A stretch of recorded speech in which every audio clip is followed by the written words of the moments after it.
In this video, we'll explore the Naginata, a weapon that played a central role on Japanese battlefields for many centuries. I'll cover its origins using combat and its historical significance as a weapon wielded by women. The Naginata is a weapon characterized by a wide, curved blade affixed to a long shaft. Compared to a katana, the Naginata's blade is wider towards the tip and more pronouncedly curved. Despite its weight, it delivered formidable offensive power. Serving the dual purpose of a sword, spear, and staff, the highly aggressive Naginata was a primary weapon on Japanese battlefields from the 20th to the 15th century. The blade length of a Naginata varied over time and by type, ranging from about 16 to 24 inches to as long as 60 inches. Including the shaft, the total length could be as short as 3.3 feet or exceed 10.8 feet. Similar to a spear, the Naginata was designed primarily for cutting. The shaft's oval cross-section ensured a firm grip when swung. At the lower end of the shaft, like a spear, it was equipped with a metal component known as an ishizuki. This not only served to anchor the Naginata, but also allowed the wielder to thrust or strike opponents with it. The Naginata, a long-standing main weapon on Japanese battlefields, has a history that dates back to the Heian period. During that time, the primary weapons of Japanese warfare were bows and pikes, with the bow playing a particularly prominent role. Battles initially commenced with mounted samurai exchanging arrows, gradually closing distance until the combat shifted to melee weapons as arrows were depleted. While high-ranking mounted samurai predominantly used bows and tachi, pikes were primarily wielded by lower-ranking infantry. Over time, these pikes evolved, leading to the development of the Naginata. It's believed that the teboko, a type of pike with a slightly curved blade, was a precursor to the Naginata. This transformation occurred around the mid-Heian period.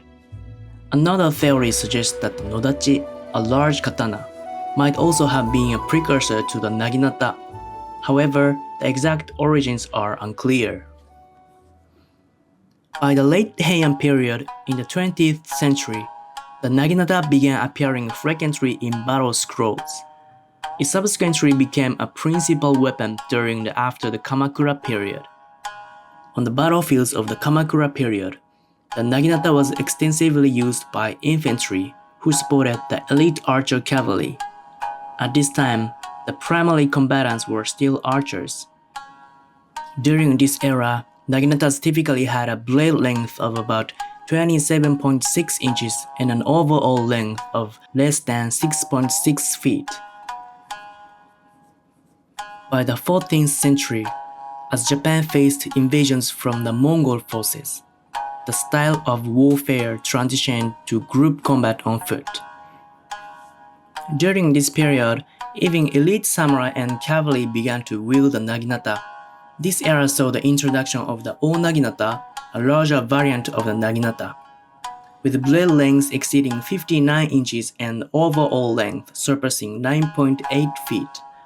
These larger Naginatas displayed tremendous power on the battlefield. The weight and size of the Naginata required skill to master. It was not only used for slashing but also for thrusting and striking with the shaft, making it highly effective in battle.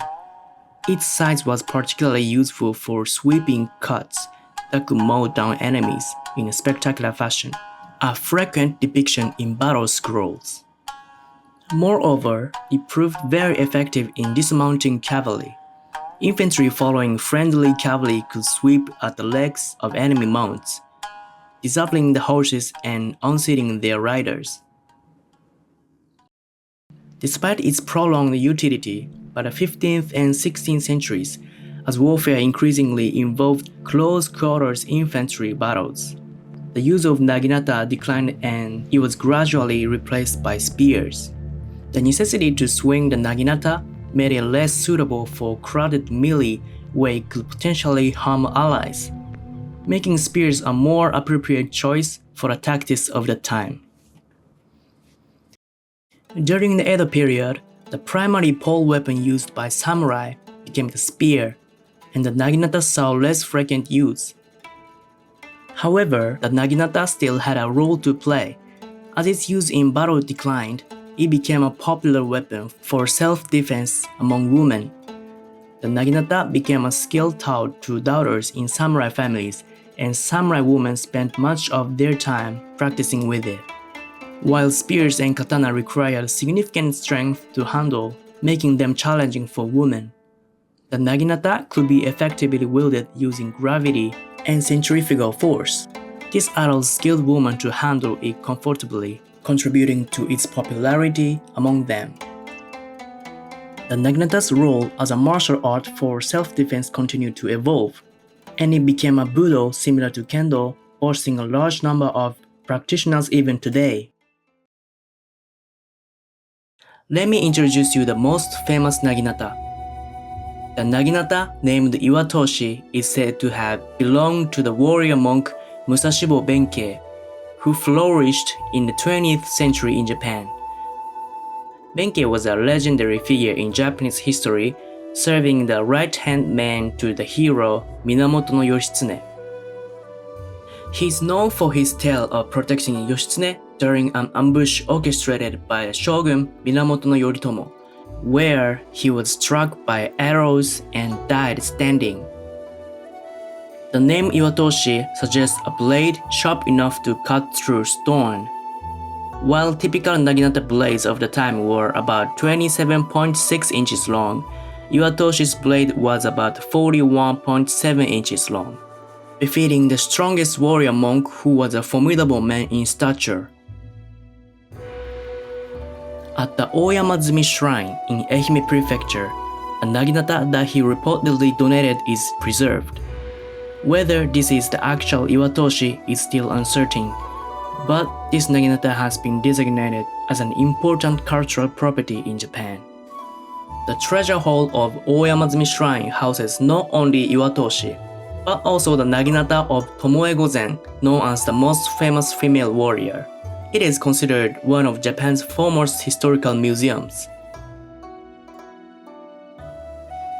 If you enjoyed this video, please consider subscribing, giving a like, and leaving plenty of comments. Until next time, sayonara!